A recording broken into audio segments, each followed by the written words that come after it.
भाइयों और बहनों, जय सूर्य देव, जय छठी मैया की। आज हम बात करने जा रहे हैं उस पावन पर्व की जिसके बिना लोक की आस्था अधूरी है और जिसके बिना सूर्य की कृपा अधूरी है। वो पर्व है छठ पूजा। जी हां, वही छठी मैया का महापर्व जो सिर्फ बिहार, झारखंड, पूर्वांचल में ही नहीं बल्कि अब पूरे भारत में ही नहीं, विदेशों में भी पूरी श्रद्धा से मनाया जाता है। क्योंकि इस दिन की पूजा का भाव कुछ और ही है। इस दिन सूर्य देव स्वयं अपने तेज से भक्तों को आशीर्वाद देते हैं और छठी मैया हर घर में सुख, समृद्धि, संतान, सौभाग्य और आरोग्य का वरदान देती हैं।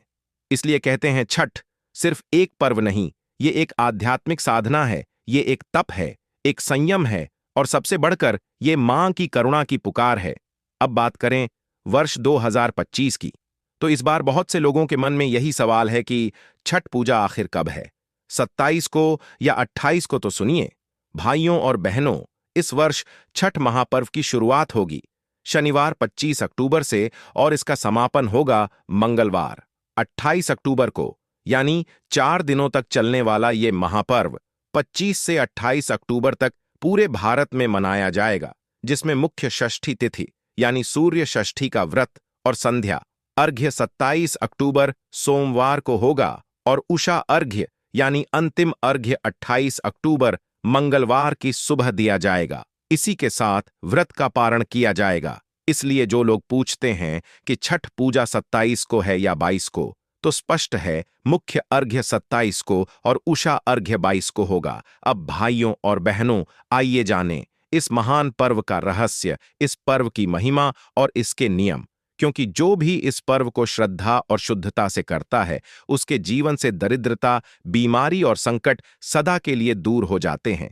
कहा गया है कि सूर्य ही जीवन का आधार है, सूर्य से ही पृथ्वी पर ऊर्जा है और छठी मैया यानी प्रकृति माता उस ऊर्जा की संरक्षिका हैं। इसलिए इस पर्व में सूर्य और छठी मैया दोनों की संयुक्त आराधना की जाती है। 4 दिनों तक चलने वाले इस पर्व का हर दिन एक विशेष आध्यात्मिक संदेश देता है। पहला दिन कहलाता है नहाए खाए। इस दिन व्रती प्रातःकाल ब्रह्म मुहूर्त में उठकर नदी, तालाब या किसी स्वच्छ जलाशय में स्नान करते हैं, शरीर, मन और घर की पूरी शुद्धि करते हैं और सात्विक भोजन करते हैं।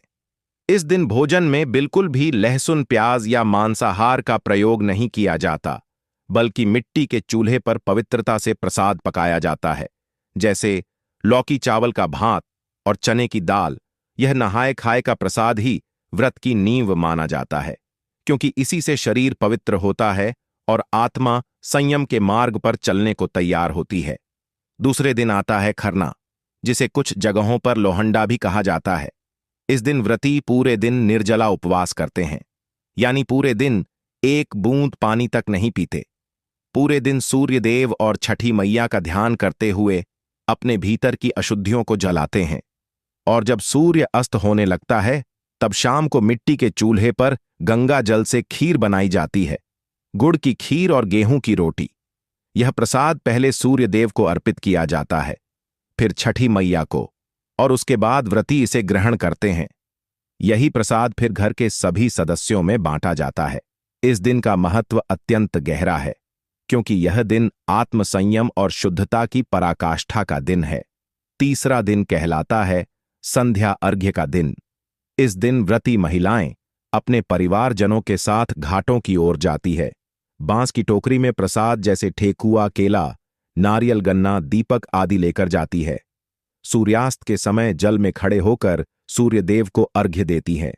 सूर्य के अस्त होते ही जैसे सारा आकाश सुनहरे रंग से रंग जाता है, वैसे ही व्रती का मन भी आस्था के रंग से भर जाता है। इस क्षण को देखने मात्र से ही पाप नष्ट हो जाते हैं और जब जल पर सूर्य की अंतिम किरण गिरती है, तो वह मानो छठी मैया का आशीर्वाद बनकर हर घर को आलोकित कर देती है।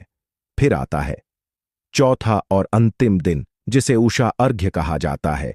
इस दिन ब्रह्म मुहूर्त में यानी सूर्योदय से पहले ही घाटों पर भीड़ उमड़ पड़ती है। हजारों महिलाएं जल में खड़ी होकर पूर्व दिशा की ओर मुख कर सूर्यदेव के उगते हुए स्वरूप को अर्घ्य देती हैं। इस समय वातावरण में ऐसा अद्भुत दिव्य प्रकाश होता है जैसे स्वयं देवी छठी मैया धरती पर उतर आई हों, और जब सूर्यदेव का तेज जल में प्रतिबिंबित होता है तो व्रती के चेहरे पर भी वही तेज झलक उठता है। इस अर्घ्य के बाद व्रत का पारण किया जाता है और व्रती जल ग्रहण करती है। कुछ लोग गुड़ और अदरक के रस से व्रत खोलते हैं, कुछ लोग ठेकुआ खाकर व्रत का समापन करते हैं। यह क्षण होता है पूर्णता का क्षण, वह क्षण जब छठी मैया का आशीर्वाद प्राप्त होता है। भाइयों और बहनों, इस पूरे पर्व में सबसे महत्वपूर्ण बात है शुद्धता, न केवल शरीर की बल्कि मन की भी। छठ पूजा में मन का मलिन होना सबसे बड़ा दोष माना गया है। इसीलिए व्रती कभी किसी को अपशब्द नहीं कहते, किसी से क्रोध नहीं करते। इस पूरे समय केवल भक्ति भाव में लीन रहते हैं। इस पर्व में दिखावे की नहीं बल्कि सच्ची आस्था की पूजा होती है। इसीलिए कहते हैं कि छठ पूजा की महिमा शब्दों में नहीं भक्ति में अनुभव होती है। अब बात करें शुभ मुहूर्त की, तो इस वर्ष 2025 में षष्ठी तिथि आरंभ होगी।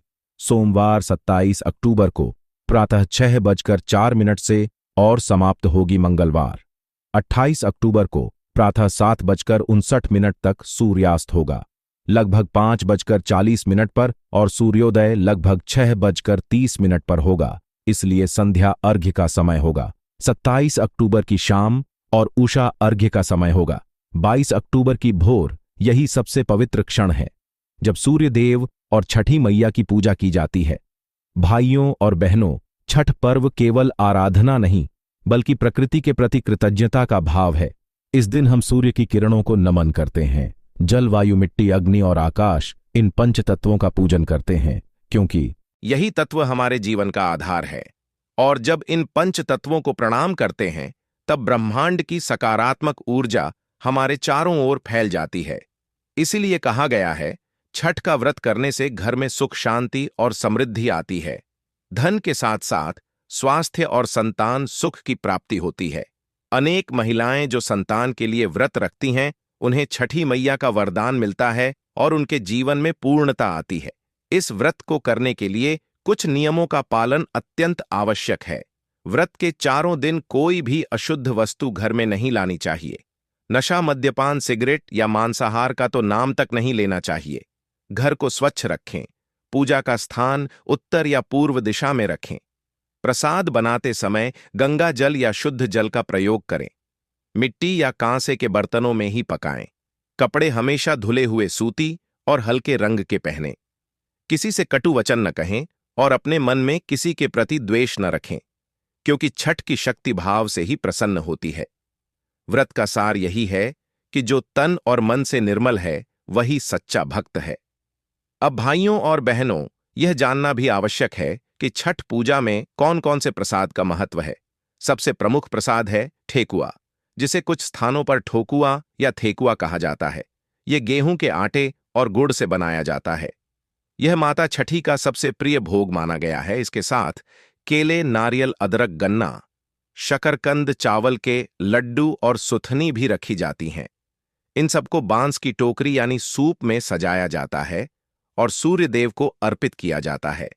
भाइयों और बहनों, इस पर्व का वास्तविक अर्थ तभी पूर्ण होता है जब मन में निर्मलता और जीवन में अनुशासन हो।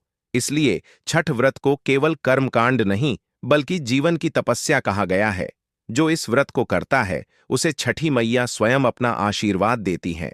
उसके घर में कभी दरिद्रता नहीं टिकती, रोग भाग जाते हैं और मन में असीम शांति आती है।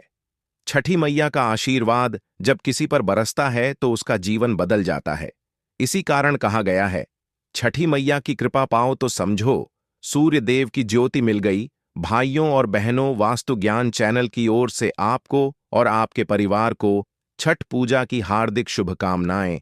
इस पवित्र पर्व पर छठी मैया आपके जीवन में अपार सुख, समृद्धि और संतोष भर दें। अगर आपने अभी तक हमारे चैनल वास्तु ज्ञान को सब्सक्राइब नहीं किया है तो अभी कर लीजिए, क्योंकि यहाँ हम धर्म, आध्यात्म और वास्तु से जुड़े वो सारे रहस्य बताते हैं जो आपके जीवन में धन, सुख और शांति लाने का मार्ग बनते हैं।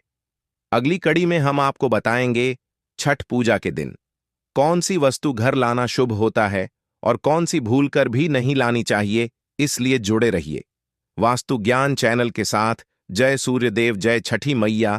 अगले भाग में फिर मिलते हैं।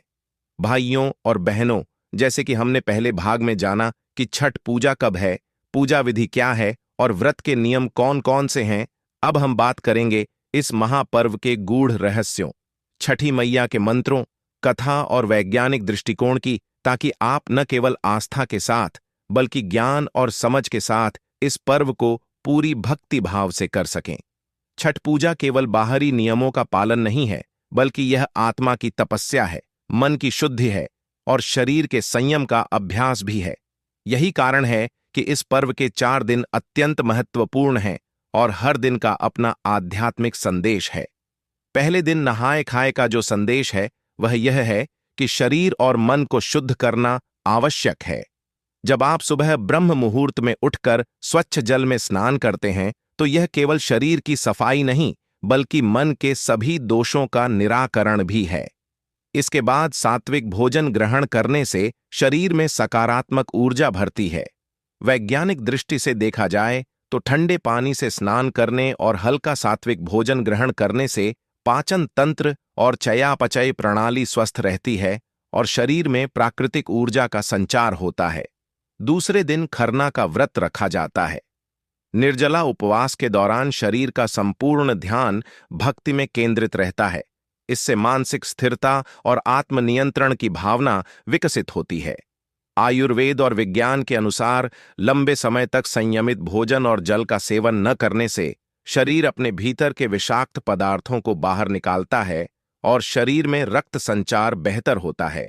इस दिन बनाए जाने वाला खीर प्रसाद सात्विक भोजन का सर्वोत्तम उदाहरण है, क्योंकि गुड़, चावल और दूध शरीर को ऊर्जा प्रदान करते हैं और मानसिक शक्ति बढ़ाते हैं। तीसरे दिन संध्या अर्घ्य का महत्व है।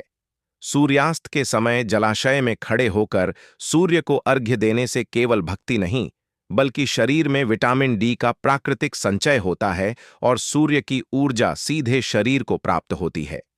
छठी मैया के प्रतीक स्वरूप फल, ठेकुआ, नारियल और गन्ना अर्पित करने का अर्थ है कि हम प्राकृतिक ऊर्जा का सम्मान कर रहे हैं और अपनी मेहनत और साधना को ईश्वर के चरणों में समर्पित कर रहे हैं।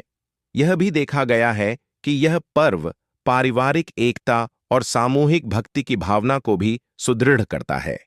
चौथे दिन उषा अर्घ्य में सूर्य उदय के समय जल में खड़े होकर अर्घ्य देने का अपना विशिष्ट महत्व है।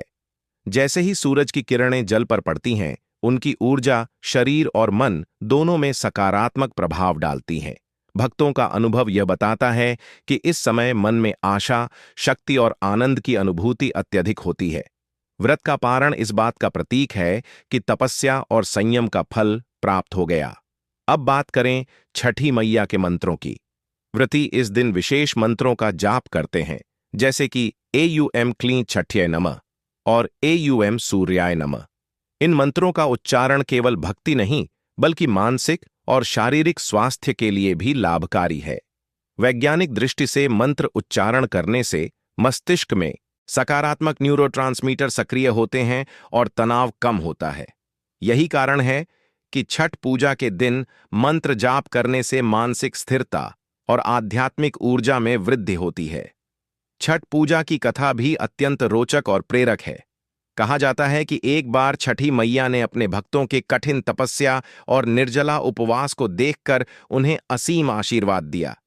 जो भी भक्त पूरे 4 दिन ईमानदारी और भक्तिभाव से व्रत करता है, उसकी समस्याओं का अंत होता है। धन, स्वास्थ्य और संतान सुख प्राप्त होता है। यही कारण है कि इस पर्व में किसी भी प्रकार की अधूरी श्रद्धा नहीं चलती, पूर्ण मनोभाव जरूरी है। भाइयों और बहनों, छठ पूजा के वैज्ञानिक पहलू पर भी ध्यान देना आवश्यक है। यह पर्व न केवल मानसिक और आध्यात्मिक स्वास्थ्य के लिए लाभकारी है, बल्कि शारीरिक स्वास्थ्य के लिए भी। नियमित निर्जला व्रत से शरीर में कोशिकाओं की सफाई होती है, संयम से मानसिक तनाव कम होता है और प्राकृतिक आहार ग्रहण करने से पोषण संतुलित रहता है। जल में खड़े रहकर सूर्य को अर्घ्य देने से शरीर में रक्त संचार सुधरता है, मांसपेशियों और हृदय स्वास्थ्य में सुधार होता है। इसी कारण यह कहा जाता है कि छठ पूजा केवल भक्ति का पर्व नहीं, बल्कि स्वास्थ्य और प्रकृति के प्रति सम्मान का पर्व भी है। अब आइए बात करें कि घर पर इस पर्व के दौरान कौन कौन सी वस्तुएं रखी जाएं। सबसे पहले स्वच्छता का ध्यान रखें। घाट पर जाने से पहले घर और पूजा स्थल को पूरी तरह साफ करें। प्रसाद बनाने के लिए सात्विक सामग्री जैसे कि गेहूं, गुड़, केला, नारियल, गन्ना, खीर और ठेकुआ का प्रयोग करें। नए कपड़े पहनें और मिट्टी या कांसे के बर्तन का प्रयोग करें। घाट पर जाकर पानी में खड़े होकर सूर्य को अर्घ्य दें। टोकरी में सजाए गए फल और प्रसाद को अर्पित करें और शुद्ध मन से मंत्र जाप करें। भाइयों और बहनों, छठ पूजा केवल पारंपरिक पर्व नहीं है, यह जीवन में अनुशासन, संयम, भक्ति और प्रकृति के प्रति सम्मान का संदेश देती है। जो व्यक्ति इसे श्रद्धा और शुद्धता के साथ करता है, उसके घर में सुख, समृद्धि, स्वास्थ्य और संतोष आता है। इसलिए कहते हैं कि छठी मैया का आशीर्वाद पाने के लिए श्रद्धा आवश्यक है, दिखावा नहीं। अंत में वास्तु ज्ञान चैनल की ओर से आप सभी को छठ पूजा की हार्दिक शुभकामनाएं। यह पर्व आपके जीवन में अपार सुख, समृद्धि और स्वास्थ्य लाए। यदि आपने अभी तक चैनल को सब्सक्राइब नहीं किया है तो इसे सब्सक्राइब कीजिए, बेल आइकन दबाइए और अपने परिवार और मित्रों के साथ यह ज्ञान साझा कीजिए। अगली कड़ी में हम आपको बताएंगे छठ पूजा के दौरान किन गलतियों से बचना चाहिए, कौन सी चीजें भूल कर भी नहीं करनी चाहिए और कैसे इस पर्व को पूरी भक्ति और संयम के साथ करें। भाइयों और बहनों, जैसे कि हमने पहले 2 भागों में जाना कि छठ पूजा कब होती है, इसका महत्व क्या है, व्रत नियम क्या हैं, संध्या और उषा अर्घ्य कैसे दिया जाता है और इसके वैज्ञानिक तथा आध्यात्मिक पहलू क्या हैं, अब हम बात करेंगे कि इस पर्व में कौन सी गलतियां व्रती कभी न करें, किन विशेष उपायों से परिवार में सुख, समृद्धि और सौभाग्य बढ़ता है और कैसे घर को छठ पूजा के अनुसार सजाना चाहिए ताकि देवी माता का आशीर्वाद सदैव बना रहे। छठ पूजा के दौरान सबसे बड़ी भूल यह होती है कि कुछ लोग सिर्फ दिखावे के लिए पूजा करते हैं। याद रखें, छठ पूजा केवल बाहरी कर्मकांड नहीं है, यह मन और आत्मा की शुद्ध का पर्व है। जो व्यक्ति श्रद्धा, भाव और संयम के बिना अर्घ्य देता है, उसका व्रत अधूरा माना जाता है। इसलिए संध्या और उषा अर्घ्य देते समय मन को पूरी तरह शुद्ध रखें। किसी भी प्रकार की नकारात्मक भावना, क्रोध या द्वेष न रखें। घर के अन्य सदस्य भी जब पूजा में भाग लें तो सभी का मन एकजुट और सकारात्मक होना चाहिए। दूसरी बड़ी गलती यह होती है कि कुछ लोग प्रसाद बनाने या अर्पित करने में असावधानी बरतते हैं। ध्यान रखें, प्रसाद हमेशा सात्विक सामग्री का होना चाहिए। ठेकुआ, खीर, केला, नारियल, गन्ना और शकरकंद जैसे प्रसाद का प्रयोग करें। खाना बनाते समय स्वच्छता का पूरा ध्यान रखें। भोजन या प्रसाद में किसी प्रकार की मिलावट, मसाले या अस्वच्छ सामग्री का प्रयोग करना व्रत की शक्ति को कम कर देता है। तीसरी गलती यह होती है कि घाट पर जाने या अर्घ्य देने के समय भटकाव या मोबाइल फोन का प्रयोग करना। याद रखें, यह समय केवल भक्ति और ध्यान का है। सूर्य देव और छठी मैया के सामने खड़े होकर पूरी निष्ठा से अर्घ्य दें। इस दौरान मानसिक रूप से केवल भक्ति में रहें। मन में किसी प्रकार की चिंता, द्वेष या व्यस्तता न हो। ऐसा करने से देवी माता का आशीर्वाद पूर्ण रूप से मिलता है। अब बात करते हैं कुछ विशेष उपायों की जिनसे घर में समृद्धि और सौभाग्य बढ़ता है। छठ पूजा के दिन घर के मुख्य द्वार को साफ और स्वच्छ रखें। पूर्व दिशा में दीपक जलाएं क्योंकि यह सकारात्मक ऊर्जा का प्रवेश करता है। घाट से लौटने पर घर के भीतर दीपक जलाकर सूर्य देव का स्वागत करें। घर में ठेकुआ, खीर और फल आदि को हमेशा स्वच्छ और पवित्र स्थान पर रखें। यदि घर में कोई बीमार है या परिवार में तनाव है तो इस दिन विशेष रूप से छठी मैया के मंत्रों का जाप करें और श्रद्धा भाव से अर्घ्य दें। छठ पूजा के दिन कुछ वास्तु नियमों का पालन करना भी लाभकारी है। घर के मुख्य द्वार, पूजा स्थल और रसोई को स्वच्छ रखें। पूर्व दिशा की ओर मुख कर दीपक जलाएं। बांस की टोकरी में प्रसाद सजाते समय टोकरी को उत्तर या पूर्व दिशा की ओर रखें। छठ पूजा के दौरान घर में कोई टूटी हुई वस्तु न हो और कोई भी जल या रसोई संबंधी गंदगी न हो। घर का प्रत्येक कोना साफ और व्यवस्थित होना चाहिए क्योंकि यह सकारात्मक ऊर्जा को बढ़ाता है और देवी माता का आशीर्वाद स्थायी बनाता है। भाइयों और बहनों, छठ पूजा का सबसे बड़ा संदेश यह है कि संयम, श्रद्धा और भक्ति के माध्यम से हम अपने जीवन में संतुलन और सौभाग्य ला सकते हैं।